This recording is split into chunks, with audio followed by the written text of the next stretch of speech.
musician, respected author and teacher. That is looking totally wrong. Oh, and he does a bit of cooking too. Would you like to try my pudding? No. Gary Rhodes. I'm here. His new series starts tonight at 8 on BBC Two. What do you think? Sensational. Lying. I'm gonna take real good care of you. Cheating. I could really use 20 uninterrupted minutes in your boss's computer. Stealing. Why work for a living when you can steal? Seduction. You're not like anyone I've ever known. Even murder. It's just another day at the office for Jim Prophet. Boy, you are some piece of business. Prophet, a new series, starts Sunday at 10 o'clock on BBC Two. Remember, Mom, television's bad for you. The pros and cons of being married to the boss. Esther will be finding out what it's really like in 25 minutes.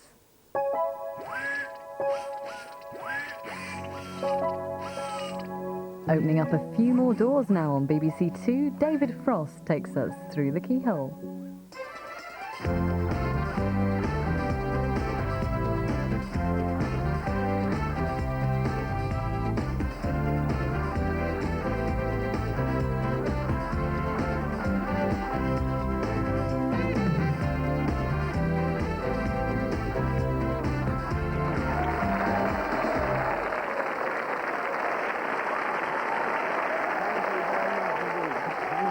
Thank you.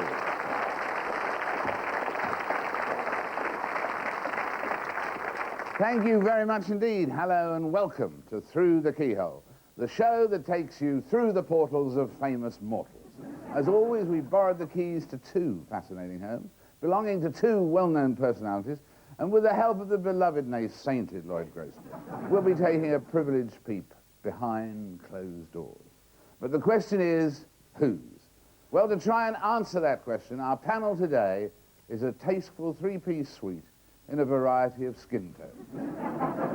When our first panelist started work as a model, she was so thin that when she wore a striped dress, it had only one stripe. Still pencil thin to this day, please welcome Annabel Giles. Thank you. Our second panelist is going through a religious conversion. He no longer believes he's God. Your favourite and his, Mr. Chris Tarrant. When our third panelist started off in show business, her agent got her an audition for half a sixpence. She was absolutely delighted until she realised that was her fee. From GMTV and the Generation Game, please welcome Sally Mean.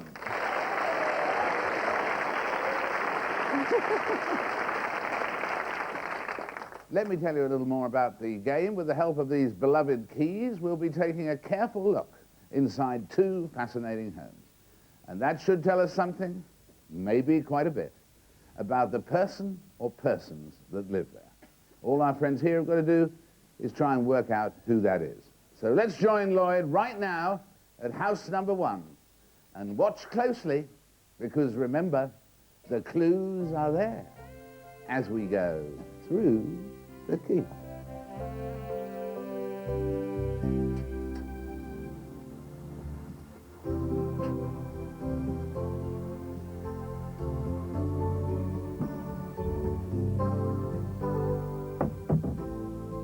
What an awful lot of coats. Now, the first thing you notice in this hall is the copy of the Freedom of the City of London. But as you look around the room, you know that this place doesn't belong to a city chap. It certainly belongs to someone very artistic who likes lots of visual stimulation, and some of it's quite naughty, but there are lots of pictures here. I like this poem, "What's the use of growing old while the heart is sporty? What's the use of feeling old? Life begins at 40. So it certainly belongs to someone older than 40. Well, this room shows a real flair for the dramatic. When you walk in, the first thing that strikes you is this incredible double-height volume that you've got. And then after that, this great picture. They certainly like their pictures big in this household, don't they? And it's full of rather vivid colors. It's quite an exciting, flamboyant picture. I suppose a bit like whoever lives here. It's certainly someone who likes the good life. They've got all the paraphernalia of entertaining Although I must say, those decanters aren't very full. I suppose, like the famous saying, they just can't resist temptation. Now, once again, this room is chock-a-block with nice things to look at, so there's visual stimulation on the go all the time, whether it's a nice picture or some wonderful arrangements of flowers.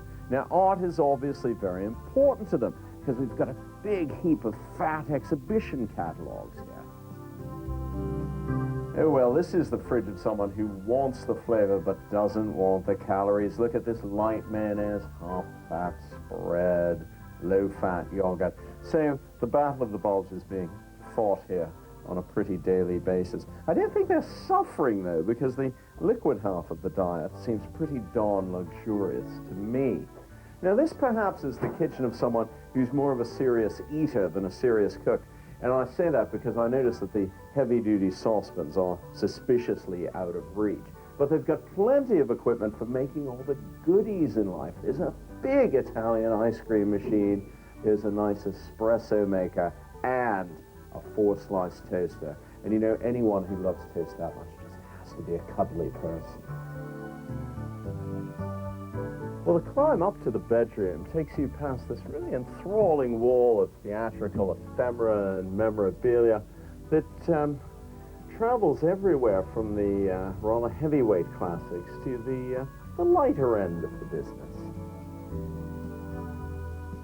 Well, whoever lives here really likes luxury and really isn't too shy about pampering himself. And what could be more luxurious than having a bed like this for those evenings you just want to lie in and watch television? There's quite an impressive library here. I mean, a lot of sort of glossy show business books and memoirs, but also some rather serious stuff. So I think whoever lives here is a bit of a reader as well, a literary person underneath it all. Let's look at the evidence. The cheery poem, the love of art, theatre high and low. Who lives in a house like this? David, it's over to you. Well, thank you very much indeed, Lloyd, and let me just apologise to parents that we didn't warn you that Lloyd was going to be doing a bedroom scene there, but we hope it hasn't caused too much excessive excitement at home. And now, for our home and studio audience, but not for our panel, here's whose house it is.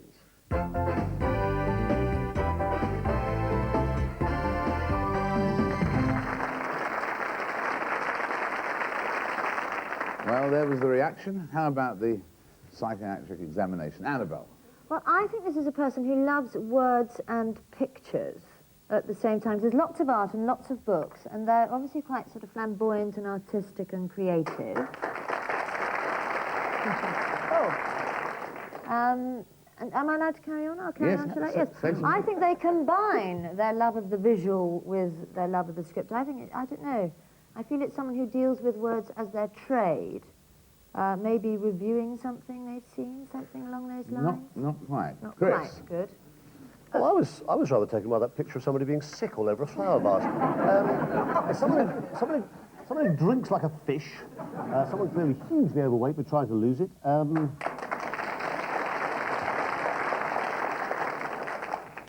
Someone over 40 who likes lots of pictures of naked women, but then most men over 40 do.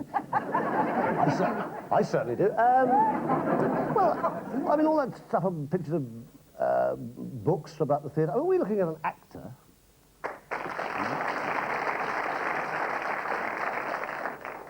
Oh, that's torn it. All right, well, at that point, let's go on, Sally. Well, I think it's probably a Shakespearean actor or somebody who does the classics, or... He's definitely going to be a cuddly sort, because Lloyd kept it heavy on the cuddly. Lovable. There wasn't a bottle of milk in that fridge. It was champagne and low-fat yogurt. So whoever he is, I want to meet him. Yeah. Well, you will very, very soon, but who will it be? There's a question. Yeah. Annabel. Is it a sort of comedy actor? I would say yes. It's a matter of opinion, then, is it? Some people think he's funny, some people don't. Well, he's not that funny. Is he renowned for sort of constantly being on diets? Is that his sort of big party man? When you say that, what would you say? No. Not entirely. Yes. A bit. Am I allowed to take a guess yet, or still think about it a bit longer? I'll think about it a bit longer, yeah. No, no, no. Well, you know, you can. No. It's a good guess. The hour is early, but do. If you really... Is it Christopher Biggins? Good Lord. How exciting. It is Christopher Biggins. Will you come through the keyhole? David! How lovely to see you. Beautifully guessed. Yes, now we must... Chris, how are you? Welcome, Chris. Now, that was a very special moment there, an inspired performance there by Annabel. What made you go straight from... Well, we got, what, comedy actor, straight to... I think it was the champagne diet. I know, that was exactly, wasn't it? So I loved it. I was screaming with laughter behind there, and I kept saying, quiet, quiet, you can't laugh. They'll hear you. But I thought it was very good. Yes, I think Excellent. make up for it with low-fat yogurt. Yes. It's quite a good idea. I'd quite like to go on that diet myself. Was Lloyd right about the fact that the saucepans are up there because you bloody well don't want to cook? Oh, no, I love cooking. I find that the problem with cooking is the time, because I like to spend a day shopping, a day preparing, and then a day eating. I mean, obviously eat in between, but I mean, you know, it's a wonderful... I love cooking. Now, Chris, you weren't sure about the painting, were you? Well, yes, I was sure, actually. I saw it, and I was absolutely certain I didn't want it in my house. Got no style. Yeah, no, I mean, each to his own, David, Christopher. You know, if you want to have that on your wall, you know, who are we to pry? Just don't ask us to come round your house for dinner. Have a look at that. How much... Chris, how much? How much do you drink? How much do you drink? Do you know, I drink far too much. I think we all drink far too much. I think, you know, you sit down at dinner and you'll be amazed at the end of the dinner, if you actually count up the bottles, which is very boring, how many bottles there are left. But how many are we talking, Chris? Well, I suppose I could easily drink a bottle of wine in the evening with dinner. Oh, God. And a few more. Not bottles, you know, it's amazing. With thirsty friends. Are you shocked Yes. or unimpressed? Well, no, it's just the last time I saw Chris Biggins here and I were in the Betty Ford clinic together. I was just surprised that he was still keeping drink around the house, you know. Because I thought we'd sworn off that, but the house is looking great, and Thank you. And you're in the pink. I'm in the pink, exactly. It's wonderful. I didn't like that bed. Isn't that bed wonderful? Well, and that bedroom scene, fantastic. Yeah, it's wonderful. And life begins at 40. You found that to be true. Oh, 7 years ago I did. Oh, that's very honest. And when we're talking about comedy actor, of all those different roles, the comedy ones and the I, Claudius, and so on and so forth, what's the one that you would put in the time capsule of all the things you've done? Well, I suppose it was when I was an actor, when people remembered me as an actor, and I did Poldark, and plays that... Oh, thank you, Chris. The sex-crazed Ozzie Whitworth, and that was wonderful. I loved him. He was a terrific character. In fact, he was voted that particular year the most hated man on television. It was a joy to play. Oh, always peeping through holes at ladies taking their clothes off. It was wonderful. And Porridge was fun, I think. Porridge was wonderful. Really, really good. That was good fun. And it's a shame Ronnie Barker doesn't do any more, but I think he's probably wise. Yeah. You know, it was a classic series, which was divine to be in. It's brilliant. Well, it's divine to have you here today, my boy. May I say that? Thank you, David. And may I present you here with the sacred Through the Keyhole key. It's huge. We hope you will carry with you through life. I will carry this daily. You'll find if you exercise lifting that up and putting it down every day, it's wonderful for your diet. Thank you very much. Thank you very much. A delight as ever. Thanks a million. Thanks to Chris Biggins. I wonder who's next.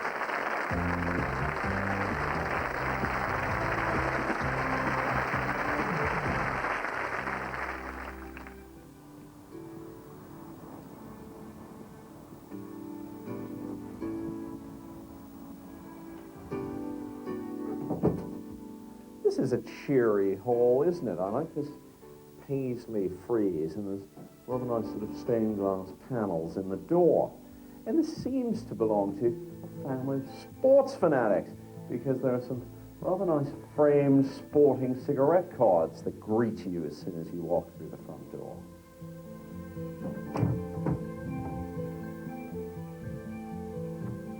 Well, walking into this sitting room is a rather humbling experience. I feel rather small, surrounded by this massive furniture. So someone in this family is pretty big. I suppose, though, looking at that chair, you can see that someone in the family is pretty small and dainty as well. That's a rather nice teddy bear cushion, too. Now, this side of the room is full of travel memorabilia. There's a nice view of Hong Kong Harbour and some scenes of life in the West Indies. But it's really China that dominates things. There's a Chinese chest of drawers here, and lots of Chinese knickknacks on top of it, like Buddhas and those Confucian philosophers. Now, even though this is a very strong and sturdy room, it also has some rather light, and I suppose we could call them feminine touches, like that bundle of wheat that's in the fireplace there with a nice pink ribbon wrapped around it. Oh, I like the feel of this dining room. It's very cottagey and cozy and snug. I suppose that atmosphere is created by a lot of old things around here. These people collect Bristol glass, beautiful blue colour. It gives a really nice feeling and tone to this room. They're obviously very keen on the past. There's wonderful family portraits all around here. So these people have a great sense of their roots. They're particularly omnivorous readers. It's a fascinating bookcase. I've rarely seen Jane Austen and Bill Beaumont as shelf mates. Gosh, this would make a rather exciting Through the Keyhole, wouldn't it? What a nice doll's house. Half timbered, very classy. This is a wonderful children's room, actually. It's really terrifically well decorated. It's very jolly and comfortable and bright. It has a very strong Welsh influence, hasn't it? I do like that dragon. But my favorite thing in this room, I suppose, is the awfully athletic Winnie the Pooh.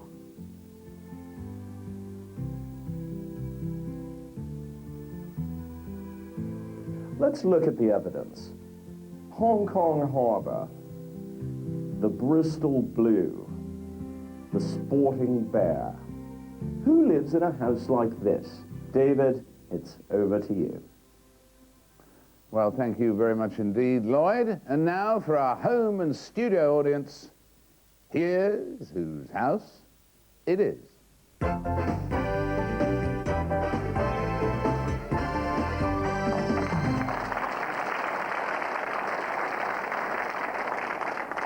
And this time, Sally, we begin with you.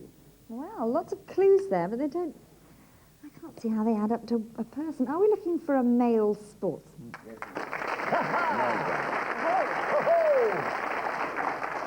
Well, I think it's a big, strapping sort of rugby type. Maybe. Very good. Well, there's a touch of the Orientals in there because there's Hong Kong and... But he throws those in, doesn't he, old Lloyd? He sometimes throws in a few red herrings. He's a devil. So maybe this person's just travelled an awful lot. But, no. All right, well, we'll go on to Chris then. Well, I've lost completely. This is all this stuff about stained glass and Buddhas and... So I'm now looking for a deeply religious rugby player. Who has wheat wrapped in pink ribbon in the fireplace. There's a bit of a worry. A well-known Chinese rugby player. Are we looking at a Welsh rugby player? I think there was a rugby ball with the word Wales on it. It was a bit of a clue. Let me just come in there. I didn't think Wales was a place. No. You didn't think Wales was a place? Well, you sort of... you go down the M5, you sort of turn right. If you get to Devon, you've missed it. Past the Happy Eater, round the little step, they sing a lot, you can't miss it. Exactly. It was there when I was... No, I mean Welsh influences, but not Welsh. So when they all clapped, they were wrong then? Yeah. No, they're just trying to mislead you, which is their silly. right. Can I ask a pertinent question, David? Does he have a brother who does the same thing? Not to my knowledge. Oh. Oh, no. So his name is not Underwood. Oh. God, I thought that was brilliant. Got it in one... Oh, well, then that's it. That's all the rugby players I know. Well, luckily Sally's strong on rugby players. Yes, luckily. Well, probably stronger than this audience, that's for sure. Yeah. Stupid. I know. Come on, expect us to having a thing. Ah. Oh, now. Temper. Yeah. But I like all rugby players, so Well, there we yes. go. But I think he's probably one of those big strapping ones. And there's a rather lovely one with the bald head and that wears the... Yeah.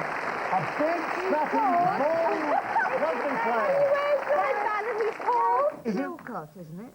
No. Say it again. Gareth Chilcott? Got it! Gareth Chilcott!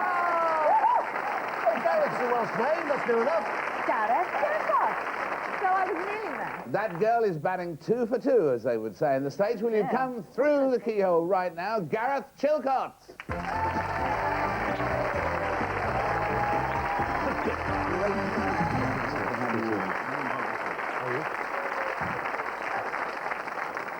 Well, that was pretty... Is it reinforced? Especially for you? No, I think that's the normal one. It will all but it is 19 all right. stone, will it? We're there. We're It's safe. very safe, and we are insured anyway. Right. So, but you could topple right over there, I suppose. I'm safe. They did very well there, I thought. They did indeed. They were a bit confused by the Welsh. My name is Gareth. My father's name is Di. But so my father's Welsh, but I don't allow him in the house, so we're all right. So don't come anywhere near me. That's very sad. And in fact, of course, you played your, what, 15 caps for all for England? Obviously. Yes, they were, yeah, and many times I've played down. And of course, we're only 20-odd miles. I live in Bristol, just in between, so it's local. Near Wales, isn't Yes, it is. So Local. it is still there then, I'm sure. It is Yes, still it there. is. It's still, as you say, turn right. Yeah. Oh, that's all right. And in fact, the 370-odd appearances for his rugby club, Lloyd gave you a graceful clue at the end there. Graceful. A graceful clue. He was sitting, for the summing up of the clues, on a bath. You see?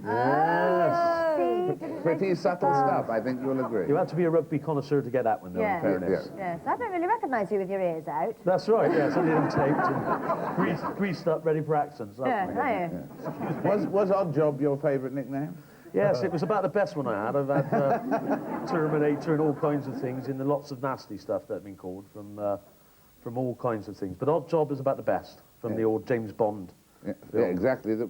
And someone wrote that marvellous quote when you were having one of your controversies, or maybe flattening an Australian scrum half or something. Always pleasant, always pleasant. You enjoyed that? Yeah, always pleasant. That was your first international? Yes, I fell foul first one, yes. Yeah, amazing stuff. The referee never caught it, so we're all right.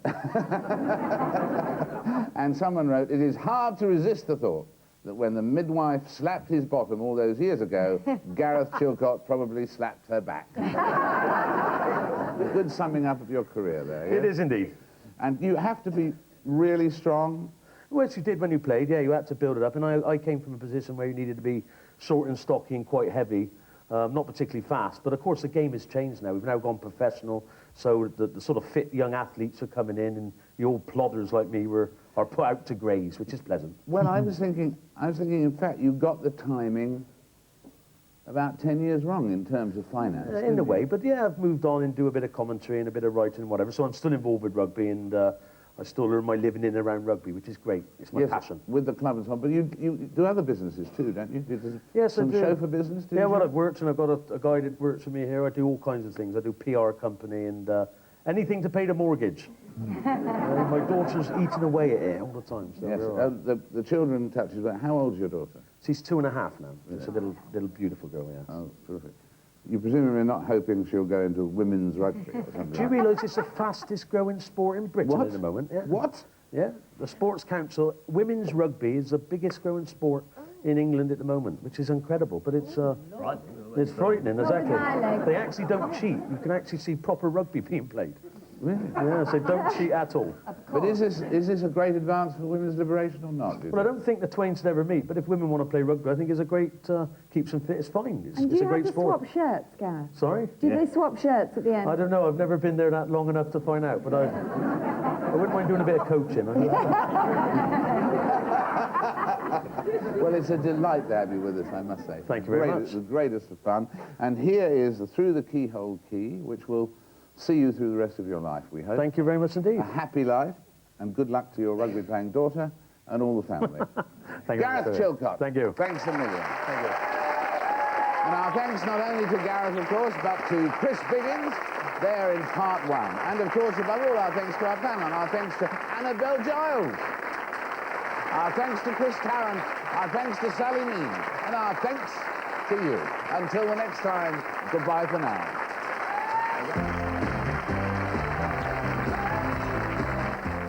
Getting the nitty-gritty on what it's like to be married to the boss. Esther is next on BBC Two.